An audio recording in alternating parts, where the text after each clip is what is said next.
16 जून 1967 की वाणी चल रही थी। दूसरे पेज के अंत में बात चल रही थी दुनिया के 7 वंडर्स हैं।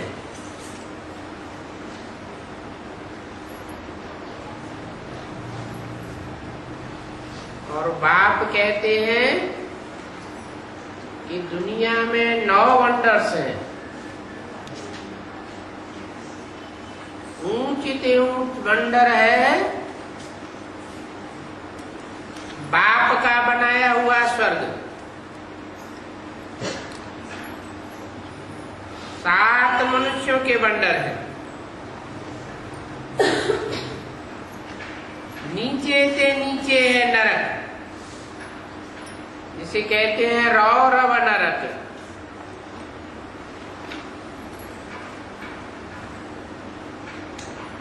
और बाप ही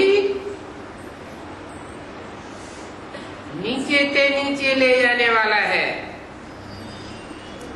और ऊंचे से ऊंचे ले जाने वाला है।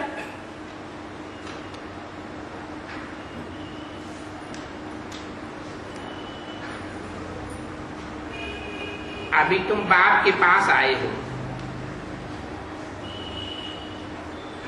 काहे के लिए? ऊंचे से ऊंचे जाने के लिए या नीचे जाने के लिए? ऊंचा जाने के लिए। श्रीमत पे चलेंगे तो ऊंचे जाएंगे, और मनमत या मनुष्य मत पर चलेंगे तो नीचे जाएंगे। ये भी जानते हो कि मीठा बाबा ऊंचे से ऊंचे ले जाते हैं।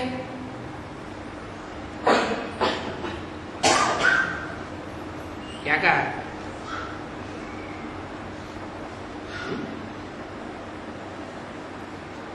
मीठा बाबा ऊंचे से ऊंचे ले जाते हैं, और नीचे से नीचे कौन ले जाते हैं?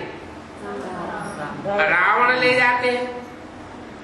नीचे से नीचे से फिर ऊंचे से ऊंचे ले जाते हैं बाप। उनको कौन छोड़ेगा?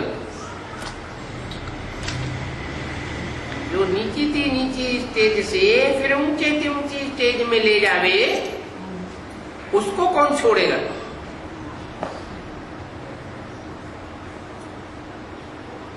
बल कहीं भी बाहर में जाओ, सिर्फ एक बात तो याद करो, अपने को आत्मा समझ बाप को याद करो। बाप ही श्रीमत देते हैं, भगवानवाद, न कि ब्रह्मा भगवानवाद।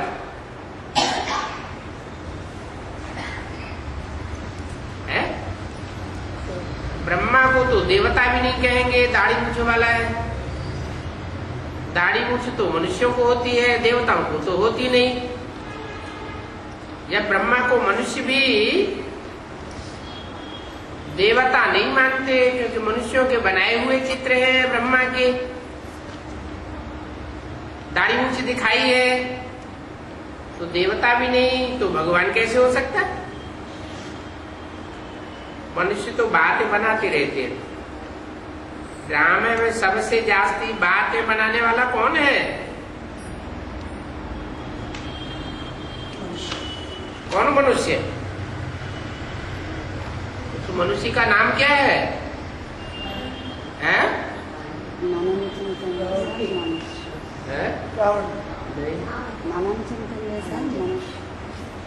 भगवान व्यास।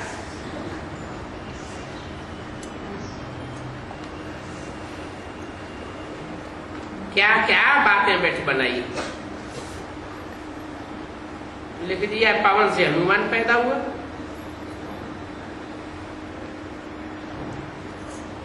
गणेश हाथी की सूंड वाला। अब मनुष्य वो भी फिर हाथी की सूंड वाला कहां से आया? असंभव बातें हैं। मनुष्य कितना खर्चा करते हैं गणेश की पूजा में, सब मनुष्यों का खर्चा मिलाकर करोड़ खर्चा हो जाए। वेद का बाप तुम बच्चों से पूछते हैं कि मैं तो तुमको इतना साहूकार बना करके गया, फिर तुमने इतनी दुर्गति को कैसे पाया? सुनते तो ऐसे हैं जैसे कुछ भी सुनते नहीं है। तो बच्चों को थोड़ी तकलीफ होती है, तुम बच्चों को थोड़ी ही तकलीफ होती होगी। सुख दुख स्तुति निंदा ये सब सहन करना पड़ता है। देव बाबा को तो कोई कुछ कर नहीं सकते हैं। यहाँ के तो मनुष्य ही ऐसे हैं। प्राइम मिनिस्टर को भी पत्थर मारने में देरी नहीं करते। कहते हैं स्कूल के बच्चों का न्यू ब्लड है, बाकी उनकी महिमा करते हैं। समझते हैं इन लोगों का न्यू ब्लड है, परंतु वो ही स्टूडेंट्स दुख देने वाले निकल पड़ते हैं। कॉलेजों को भी आग लगा देते हैं। ये तो जैसे कि बिच्छू टिंडन है, कामी कुत्ता भी कहते हैं ना, ये सब नाम आ जाते हैं। क्या इशारा दिया?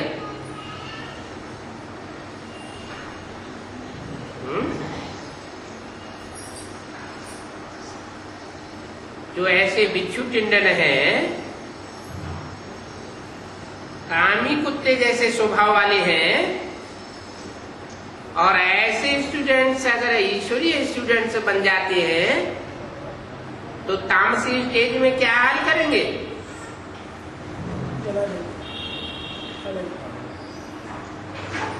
शास्त्रों में जो भी नाम आए हैं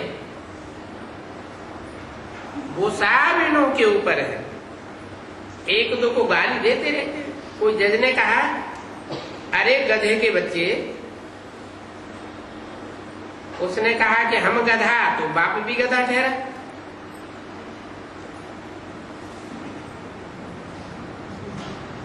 जज अपने बच्चे से बोल रहा था। कोई सियाना बच्चा हो तो फट से बाप को कह देंगे, आप कहते हो कि गधे का बच्चा हो, ये तो आप अपने कोई गाली देते हो। तो बाप बैठ समझाते हैं कि दुनिया का देखो क्या हाल है। बाप कहते हैं कि तुम कितने बेसमझ बन पड़े हो। बाबा ने कहा था कि तुम ये लिख सकते हो कि ड्रामा का एक्टर हो करके और वो ड्रामा के आदि मध्यंत को न जाने, मुख्य एक्टर को न जाने, तो इडियट ठहरा ना। कोई से भी पूछो तुम कौन हो, दुनिया वाले से पूछेंगे तो क्या कहेगा? डॉक्टर है, मास्टर है, इंजीनियर है, मिनिस्टर है, क्या कहेगा? ये कहेगा। अच्छा, जब तुम माँ के गोद के बच्चे थे तो डॉक्टर, मास्टर, इंजीनियर, मिनिस्टर थे? है? नहीं थे ना, बाद में बने ना। तो वास्तव में तुम क्या हो?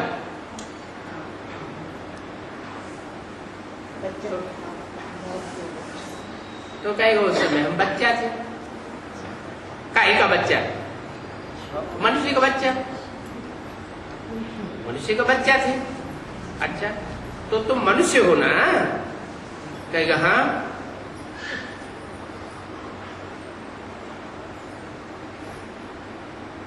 मनुष्य किसको कहा जाता है? मन शब्द से मनुष्य बना। जो मन रूपी ब्रह्मा की औलाद बने वो सब मनुष्य हुए।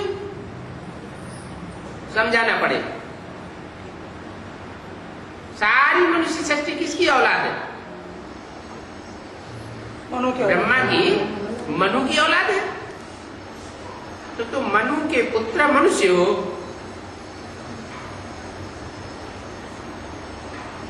कितने जन्म लेते हैं? 84 जन्म।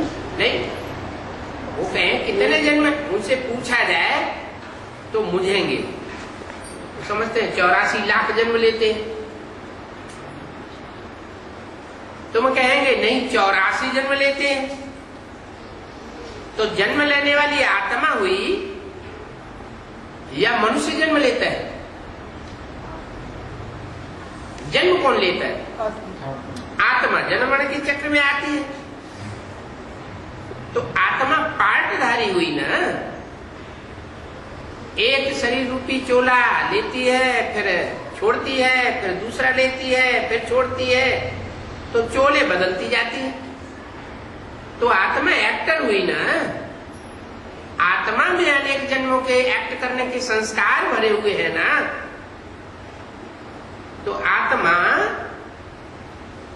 अपने अनेक जन्मों की एक्ट को जानती है क्या? कि इसी जन्म की बहुत सी बातें भूल जाती है, उसी बातें बोल जाती है। यहाँ इस जन्म की बहुत सी बातें भूल जाती हैं, अनेक जन्मों की तो किसको याद रहे? कोई कोई बच्चे होते हैं पूर्व जन्म की बात भी बताते हैं, एक दो जन्म की बतावेंगे। लेकिन आत्मा एक्टर है तो अनेक जन्मों की एक्ट का पता होना चाहिए ना।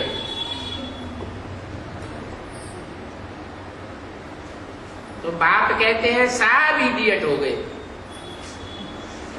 मैंने आकर के तुमको कितना होशियार बनाया था। मैंने जब सृष्टि के आदि पर्यंत की पढ़ाई तुमको पढ़ाई तो तुम्हें पूरे 84 के चक्र का ज्ञान हो गया। अब तुम इडियट बन पड़े। है ये बेहद की बात।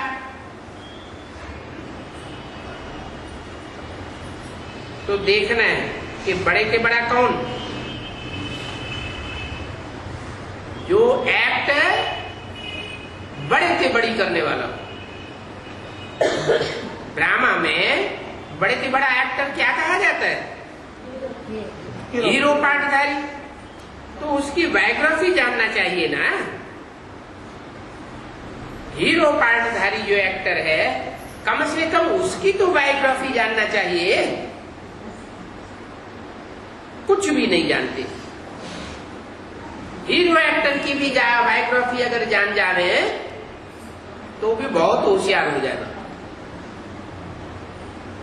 जानना चाहिए ब्रह्मा विष्णु शंकर का क्या पार्ट है, और जो धर्म स्थापक आते हैं उनका क्या पार्ट है,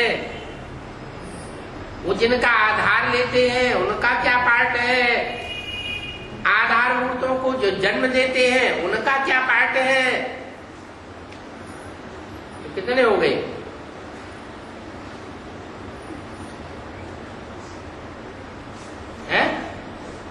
नक्षत्र कितने माने जाते हैं? 27। 9 तो बीज, सूक्ष्म बीज, 9 उनके स्थूल बीज और 9 आधारभूत। कितने हो गए? 9 3 27। तो मुख्य मुख्य का पार्ट मालूम होना चाहिए ना। तो मनुष्य तो कुछ भी नहीं जानते। तुम भी धीरे धीरे सब कुछ जानते जाते हो, नंबरवार पुरुषार्थ अनुसार। मनुष्य तो सब अंधश्रद्धा में आकर सबको ही प्रिसेप्टर कह देते। वास्तव में तो प्रिसेप्टर गुरु को कहा जाता है। कोई धर्म स्थापक को प्रिसेप्टर नहीं कहेंगे। मनुष्य तो सबको गुरु कह देते हैं। सर्व का सदगति दाता तो एक ही परमपिता परमात्मा है, वही परम गुरु है। फिर नॉलेजफुल भी है, तो तुम बच्चों को पढ़ाता भी है। उनका पार्ट वंडरफुल है। इनका जो प्रिसेप्टर बन करके सृष्टि पर सबको पढ़ाने वाला है, खास तुम बच्चों को, आम सारी दुनिया को। उनका पाठ बहुत वंडरफुल है। धर्म भी स्थापन करते हैं तो सब धर्मों को खलास भी कर देते हैं। वो धर्म स्थापक सिर्फ धर्म स्थापन करते हैं और पुरानेपन को खत्म, पुराने धर्मों का विनाश नहीं करते।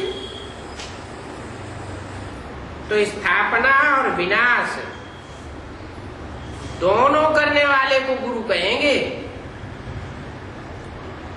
नएपन की स्थापना भी करे, नए युग की, नए धर्म की, नए कुल की, नए राज्य की स्थापना करे और इन सब पुराने पनों का विनाश कर देंगे, जो इनका बीज ही खलास हो जाए, उसको कहेंगे गुरु। बाप कहते हैं मैं विनाश करने वाला महाविनाशकारी कालों का काल हूं।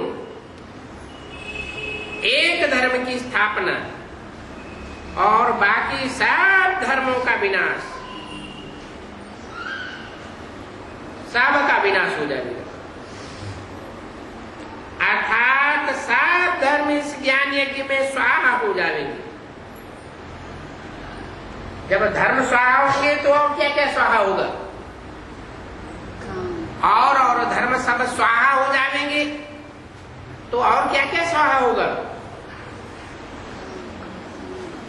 जो भी मंदिर, मस्जिद, गिरजाघर, गुरुद्वारे हैं अनेकता फैलाने वाले, अगर बाप में मर्ज नहीं हुए,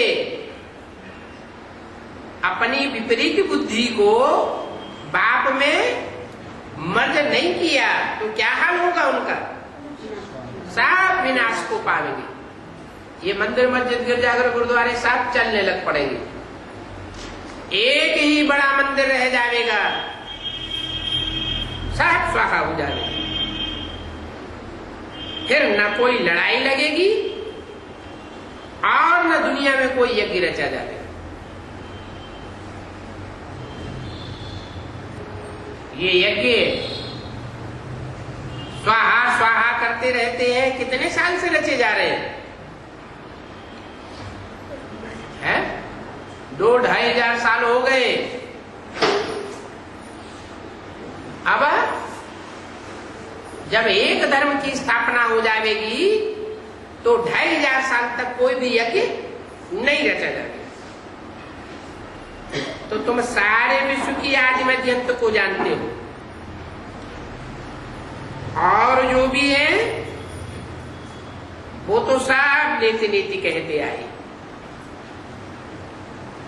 तुम ऐसे थोड़े ही कहेंगे क्या कि सत्य के आदि मध्यंत को हम नहीं जानते? नंबरवार को स्वार्थ अनुसार तो जानते ही हो।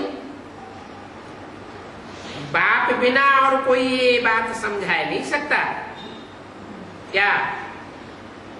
सृष्टि के आदि मध्यंत का ज्ञान बाप के सिवाय कोई नहीं समझा सकता। तो तुम बच्चों को बड़ी खुशी होनी चाहिए, परंतु माया का सामना ऐसा होता है जो बाप की याद से भी हटा देती है। इसकी याद से जो बाप हमको इतनी बड़ी नॉलेज देता है, इतनी सच्चाई का खुलासा करता है, ज्ञान रत्नों का, कौरों का खजाना खोल करके हमारे सामने रख देता है, ऐसे बाप को माया भुला देती है। ये भी कोई बात हुई? कैसे भूल जाएगा? अरे दुनिया में इतना ज्ञान किसी ने नहीं दिया और बाप प्रैक्टिकल में आकर के इतना ज्ञान दे रहा है, तो भूलेगा कैसे? वंडर है, माया फिर भी भुला देती है। तुम बच्चों को तो दुख सुख मान अपमान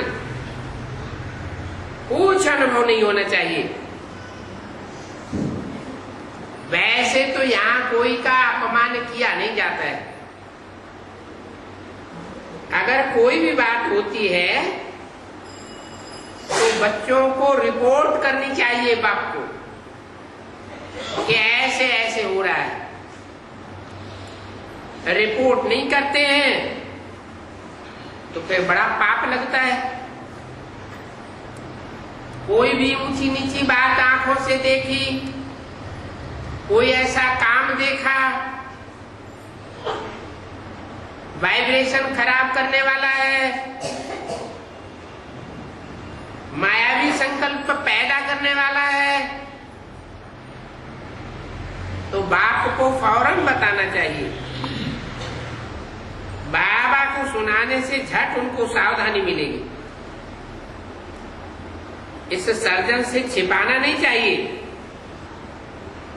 ये बड़ा भारी सर्जन है? दुनिया में कोई बड़े बड़े सर्जन होते हैं तो लोग उनके पास दौड़ते हैं, ऑपरेशन कराए ले वे, सक्सेसफुल होता जाता है तो उसका नाम बहुत बाला होता है।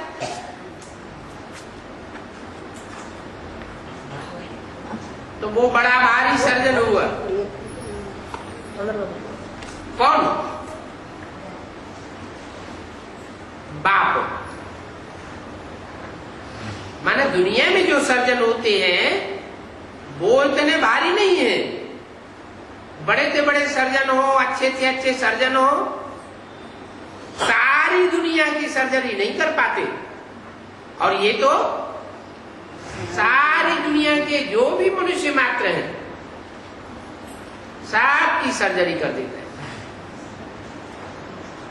जो भी आत्मा इस सृष्टि रूपी रंगमंच पर आवेगी नई दुनिया का अनुभव करेगी। पहले जन्म में सबको सुख शांति में चोला मिलेगा। बड़ा भारी सर्जन है। ज्ञान का इंजेक्शन जिसको ज्ञान अंजन कहते हैं, अंजन को ज्ञान सुरमा भी कहा जाता है। जादू आदि की तो कोई बात ही नहीं है। सुरमा लगाते हैं तो आंखें रंग जाती है। तो बाप भी तुम्हारी आंखों में ऐसा ज्ञान का चश्मा पहनाते हैं, तुम्हारी दुनिया ही बदल जाती है। बाप कहते हैं मैं आया हुआ हूं तुमको पति से पावन होने की युक्ति बताने के लिए। पवित्र नहीं बनेंगे तो फिर तुमको धारणा भी नहीं होगी। ये हुआ मुख्य पॉइंट। क्या देवताओं में जो दिव्य गुण होते हैं उन दिव्य गुणों की धारणा कब होगी? जब दृष्टि से, वृत्ति से, कर्मेंद्रियों से क्या बनेंगे? आप भी विचारी बनेंगे। पवित्र बनेंगे तो धारणा होगी, अपवित्र बनेंगे तो धारणा हो नहीं सकती। ऐसे ऐसे काम के कारण ही फिर पाप हो जाते हैं।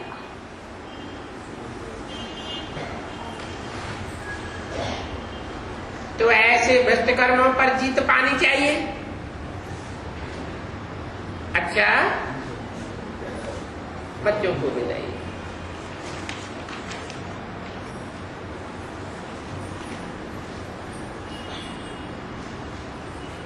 ये है 17 जून सन 1967 का प्रातः क्लास। अभी बाप को बच्चों को रोज रोज बोलने की दरकार नहीं रहती है।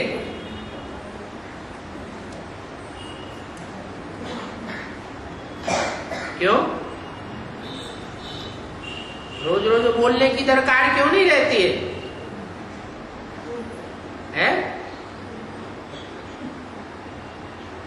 क्योंकि वही बात बोलते बोलते कितने साल गुजर गए? 70 साल। नहीं, अभी तो वाणी सन 67 की जिस समय चलाई गई उस समय कितने साल गुजर गए हैं? 21 साल, 20-21 साल हो गए वाणी चलते चलते। तो अभी तो सुनते सुनते परिपक्व हो गए होंगे। और अब आखिरी टाइम सुनाने का रह गया। सुनाने के लिए कितना टाइम था? है 100 साल का संगम युग, 30-33 साल सुनाने के, 30-33 साल समझाने के और 30-33 साल प्रैक्टिकल कर्म कराने के। तो सुनाने के कितने साल हो गए पूरे? 67 में, 67 में है? अरे कितने साल हो गए? 32, 32 ईयर्स हो गए। 1.5 साल ही तो बचा है।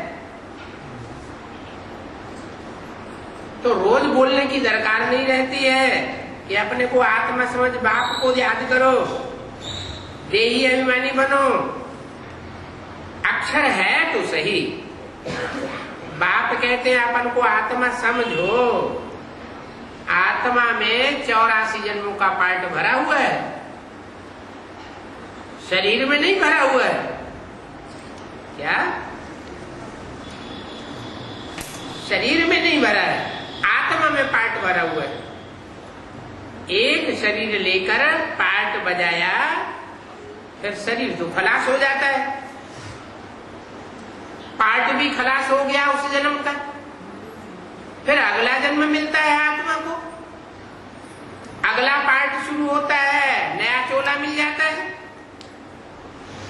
तो आत्मा अविनाशी हुई ना, अविनाशी पार्टधारी आत्मा है।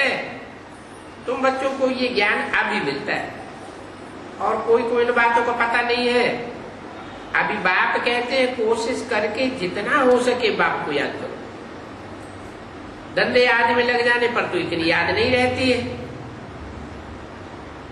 गृहस्थ और व्यवहार में रहकर मुझे याद करना है, फिर जितना हो सके पवित्र बनना है। ऐसे नहीं कि हमको निष्ठा में बिठाओ, निष्ठा में बिठाओ है ना, बैठ के याद करो। निष्ठा अक्षर ही रंग है, वास्तव में याद है, ये बुद्धि की बात है। निष्ठा तो शरीर के द्वारा होती है, यहां बैठने करने की बात नहीं है। माया के तूफान तो बहुत आवेंगे याद की यात्रा में। कोई को क्या याद आवेगा, कोई को क्या याद आवेगा, तूफान जरूर आवेंगे। फिर उस समय उन तूफानों को हटाना पड़ता है। यहां पर बैठे बैठे भी माया बहुत तंग करती रहती है। कहां? बाबा के सन्मुख बैठ करके भी माया बहुत तंग करती है। यही युद्ध है। जितना हल्का होगा उतना तुमको बंधन कम महसूस होगा, क्योंकि बंधन बहुत बढ़ गए हैं ना। पहले तो निर्बंधन थे, फिर स्त्री को अडॉप्ट करते हैं तो जो चीज माया का रूप सामने नहीं थी वो भी सामने आ गई। फिर बच्चे पैदा हो गए तो स्त्री के साथ साथ बच्चों की याद बढ़ गई। बढ़ेगी तो ना, माना बचपन होता है, मनुष्य का बचपन होता है तो सात्विक होता है, या जब बड़ा हो जाता है तब सात्विक स्टेज होती है। बचपन में सात्विक स्टेज होती है। क्यों? क्योंकि इतना बंधनों का बखेरा नहीं होता है। बाद में बंधन बढ़ते जाते हैं, बखेरा बढ़ता जाता है। अब तुम सबको ये भूल जाना है। क्या? जो भी देह के बंधन है वो सब बंधनों को भूल जाना है, एक बाप को याद करना है। इसलिए ही बाप की महिमा है। क्या महिमा है? क्यों महिमा है बाप की? है? क्या कारण बताया कि बाप की महिमा किस लिए है? हाँ, औरों की याद करने से उनका बंधन बढ़ता है, चैप लगता है, और जो है वो अपने में चिपकाते हैं, अपनी ओर आकर्षित कर लेते हैं और छोड़ते नहीं है। और बाप को जो याद करेंगे तो बाप उनको याद करेगा, बाप को याद नहीं करेंगे तो बाप भी उनकी तरफ से आराम से हट जाता है। क्यों डिस्टर्ब करें? इनकी लगन दूसरे के साथ है तो इनको अलग प्यार करने दो। और दूसरे क्या करते हैं? दूसरे बांधा बूंदी करते हैं। लगाव लग गया तो छोड़ते नहीं है। अगर कोई छोड़ना चाहे तो बार बार सामने आते हैं, कहां जा रहे हैं, किसको याद कर रहे हैं, पहले हमारे से तो हिसाब किताब पूरा करो। जहां बांधा है वो क्यों तोड़ रहे हो, क्या बात है? तो बाप न्यूट्रल रहता है और आत्माएं न्यूट्रल नहीं रह पाती, लगाव झुकाव में आ जाती। तुम्हारा माता पिता आदि सब कुछ वो ही है। जो भी संबंध है, अभी ऐसा टाइम आ गया है कि सर्व संबंध एक बाप से ही होना चाहिए। वो तुम्हें स्वतंत्र छोड़ने वाला है। क्या? उसकी पढ़ाई ही क्या है? स्वतंत्र रहो और स्वतंत्र रहने दो। क्या? जिस तन में आता है मुकर्रर रूप से, उसको स्वतंत्रता का सम्राट बनाता है। मुसलमान क्या करते हैं? कैसे अपने धर्म में कन्वर्ट करते हैं? मुसलमान बनो तो बनो, नहीं बनो तो तलवार के घाट में उतार देते हैं। बाप कोई भी जबरदस्ती नहीं करते हैं, सिर्फ समझाते हैं।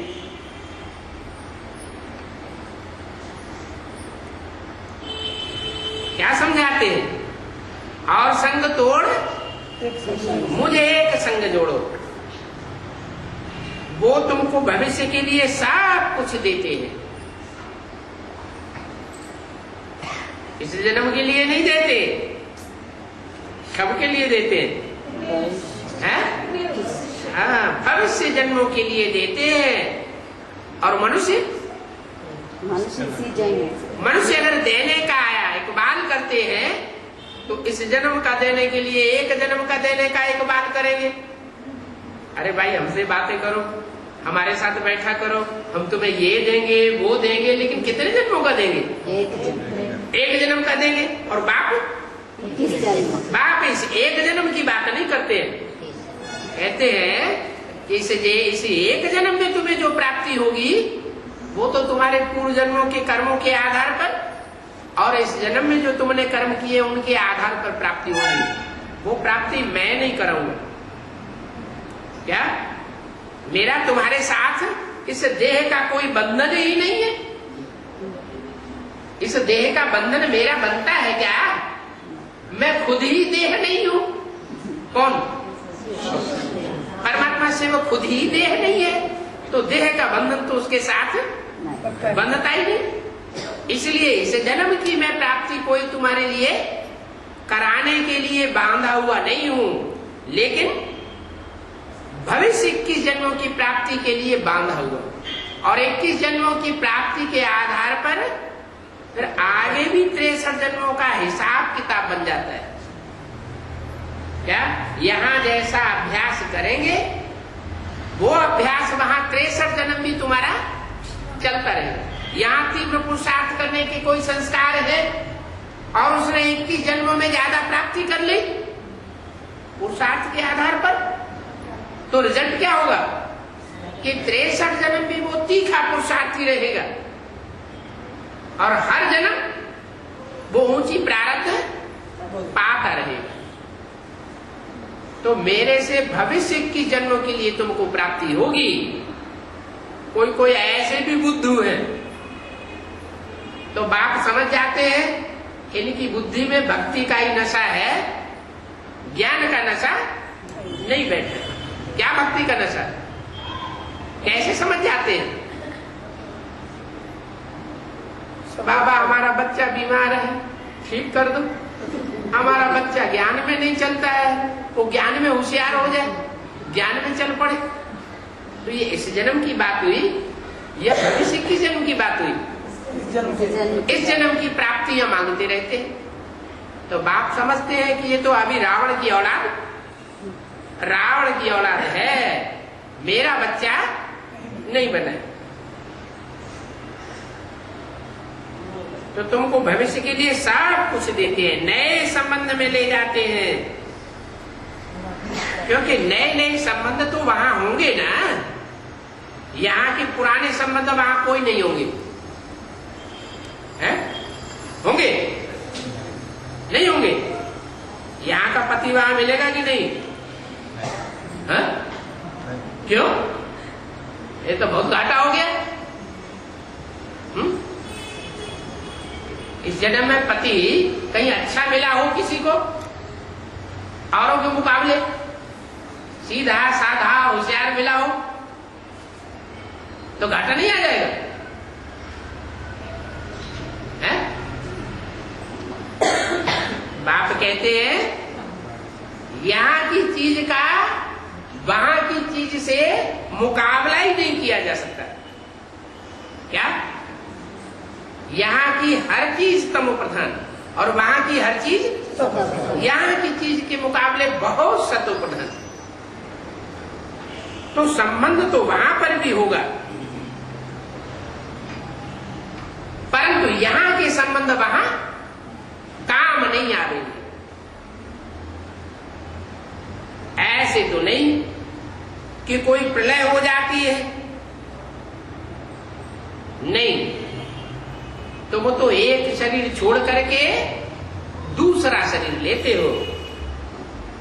तो बच्चे अच्छे अच्छे हैं, वो जरूर ऊंचे कुल में जन्म लेंगे। तुम तो पढ़ते ही हो भविष्य 21 जन्मों के लिए, पढ़ाई पूरी हुई और तुम्हारी प्रारब्ध शुरू हो जाएगी। क्या माने इस शरीर में रहते रहते ही तुम्हारा 21वां जन्म शुरू होगा। ये तुम्हारी बात है, सबकी बात नहीं है। स्कूल में भी पहले पढ़ करके फिर ट्रांसफर होते हैं, तुम भी ट्रांसफर होने वाले हो। पहले तुम आत्मा शांति धाम का अनुभव करेंगी, शांति धाम जावेंगी। किस लिए जावेंगी शांति धाम? तुम शांति धाम जावेंगे सुखधाम जाने के लिए। तुम सुखधाम में जावेंगे और जो द्वापर युग से आने वाली आत्माएं हैं वो सुखधाम में नहीं आवेंगी डायरेक्ट। कहाँ आवेंगी?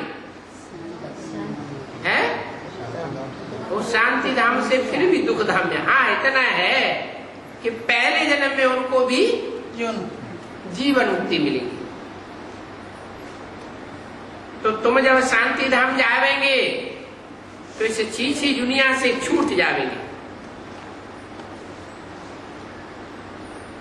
इस दुनिया का नाम ही है नरक, है? कैसे छूट जावेंगे? जो नर की बनाई हुई दुनिया है, किसकी बनाई हुई है ये दुनिया? नर, नर माना मनुष्य। ये दुनिया मनुष्यों की बनाई हुई है, जो रव रव नरक बनने जा रही है, बहुतों के लिए बन भी चुकी है। ऐसी नरक की दुनिया से तुमको छुटकारा मिल जाएगा। सत्युग को कहा जाता है स्वर्ग, आज की दुनिया को कहा जाता है नरक। क्या अंतर है?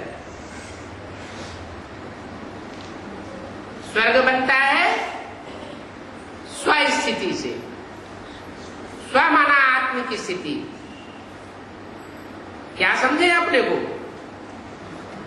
आत्मा, स्व माने आत्मा। देह समझा तो नरक बनता, आत्मा समझा तो स्वर्ग बनता। यहां मनुष्य कितने घोर अंधेरे में है, जानते ही नहीं है कि हम कौन है। सुबह से लेके शाम तक क्या याद आता रहता है? देहराजी याद आते रहते। देह माने मिट्टी, तो मिट्टी को याद करते करते बुद्धि क्या बनती जाती है? मिट्टी बनती जाती है। अभी बाप कहते हैं कि देखो ये धनवान जो है वो समझते हैं कि हमारे लिए तो यहां पर ही स्वर्ग है।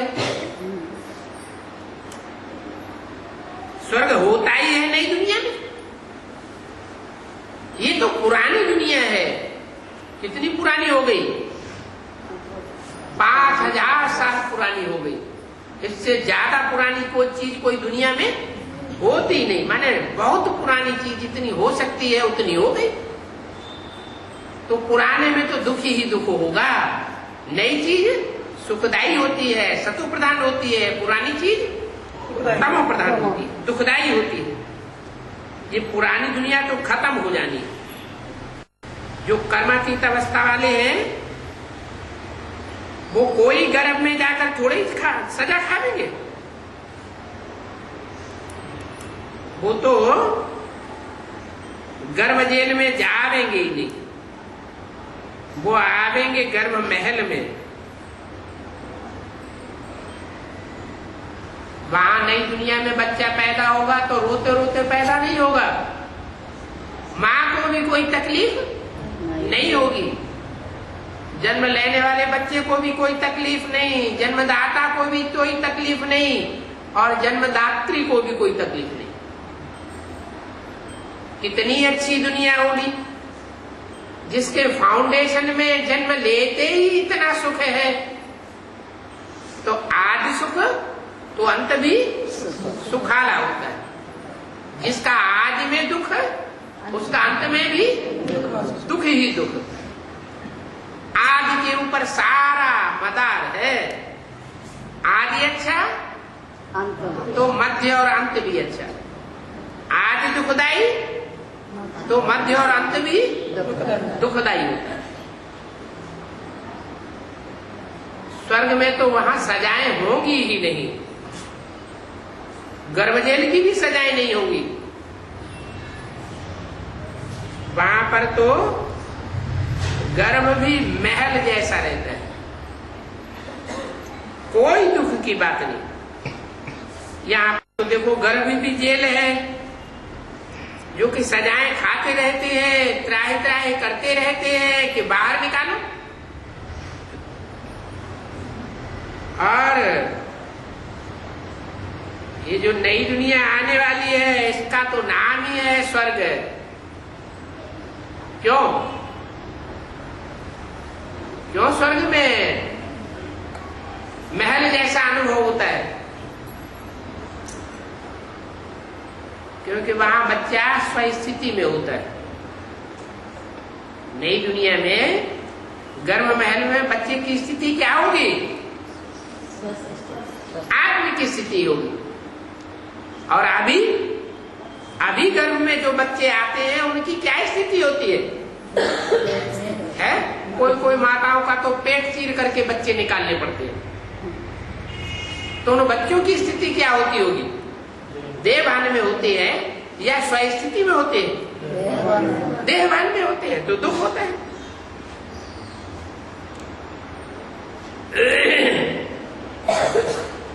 तो तुम सोचो कि तुम कितनी बार स्वर्गवासी बने हो, है? कई बार की चीज जो है वो याद आनी चाहिए या नहीं आनी चाहिए? तुम आने के लिए तो बार स्वर्गवासी बने हो तो तुमको स्मृति आ जानी चाहिए। यही याद करें तो सारा चक्र याद आ जाए। एक एक बात लाखों लाखों रुपए की है, ये भूल जाने पर, देवान में आने पर माया तुम्हारा नुकसान कर देती है। घड़ी घड़ी बाप की इन बातों को याद करते रहो तो तुम्हारा कोई भी नुकसान होगा नहीं। मेहनत है इस बात की, याद की मेहनत है। यही भूल जाने पर, देहाभिमानी आने पर माया नुकसान करती है। मेहनत बिगड़ उस पर थोड़े ही पा सकते हैं। बाबा को कहते हैं, बाबा अब हम तो अनपढ़े हैं, जो पढ़े लिखे लोग हैं वो आपकी बातें ज्यादा याद कर सकते हैं, नोट कर लेते हैं। हम तो अनपढ़ हैं, कुछ नहीं जानते हैं। बाबा को तो बहुत खुशी होती है। क्यों? क्योंकि यहां तो पढ़ा हुआ सब कुछ भूलना है। क्या? जिन्होंने जो कुछ भी इस लौकिक दुनिया की, नरक की दुनिया की पढ़ाई पढ़ी, वो पढ़ी हुई पढ़ाई को क्या कहते हैं? ये सब भूल जाओ। नहीं भूलेंगे तो क्या होगा? इस दुनिया की पढ़ाई भी याद आती रहेगी और बाप पढ़ाई पढ़ावेंगे, वो बात भूल जाएगी। सब कुछ भूल जाना है, देह सहित सब कुछ भूल जाओ। बाकी साथ साथ सबको भूलना तो पड़ेंगे ही, सबको भूलना है। ये थोड़े समय के लिए शरीर निर्वाह के लिए पढ़ना होता है। क्या कहा? लौकिक पढ़ाई किस लिए पढ़नी होती है? इससे आत्मा का निर्वहन होता है, निर्वाह होता है, या शरीर का निर्वाह होता है? शरीर का निर्वाह होता है। वो भी आगे चल के मारा मारी होगी, लड़ाई झगड़े बढ़ेंगे तो सबकी नौकरी बनी रहेगी क्या? सबके कल कारखाने बने रहेंगे क्या? धंधे धोरी ऐसे ही चलते रहेंगे क्या? कोई गारंटी है? वो भी कोई गारंटी नहीं। जानते तो हो ना, ये सब कुछ खलास होना है। तो जितना हो सके बाप को याद करो और रोटी टुकड़ा जो भी मिले वो खुशी से खाते रहो। क्या? नहीं तो घर में बहुत नाराज होते रहते हैं, ये क्या बना दिया, ये हमसे नहीं खाया जाता, थाली उठा के फेंक दी, कोहराम मचा दिया। तो बाप तो हर बात देखते रहते हैं, हर सीन देखते हैं कि देखो बच्चा अभी ये क्या कर रहा है और आगे जो टाइम आने वाला है उसमें क्या होगा सो पता ही नहीं है। बाप कहते हैं वाह वाह गरीबी की। इस समय अंतिम जन्म में वाह वाह गरीबी की, आराम से रोटी टुकड़ खाते जाओ, कोई भी प्रकार की हफ्सपना नहीं रखना है। आजकल तो अनाज मिलता ही कहाँ है? अनाज नहीं मिलता है। मार्केट में जाओ कितना भी खरीद लो, मिलता तो है लेकिन उसमें केमिकल दवाइयों से जो अनाज पैदा होता है उसमें कीड़े कितने भरे होते हैं। अनाज नहीं मिलता है, कीड़ों का भंडार मिलता है। असली अनाज पैदा ही नहीं करते हैं। चीनी आदि धीरे धीरे करके मिलेगी ही नहीं। ऐसे नहीं कि तुम ईश्वरीय सर्विस करते हो तो गवर्नमेंट तुमको यूं ही दे देगी।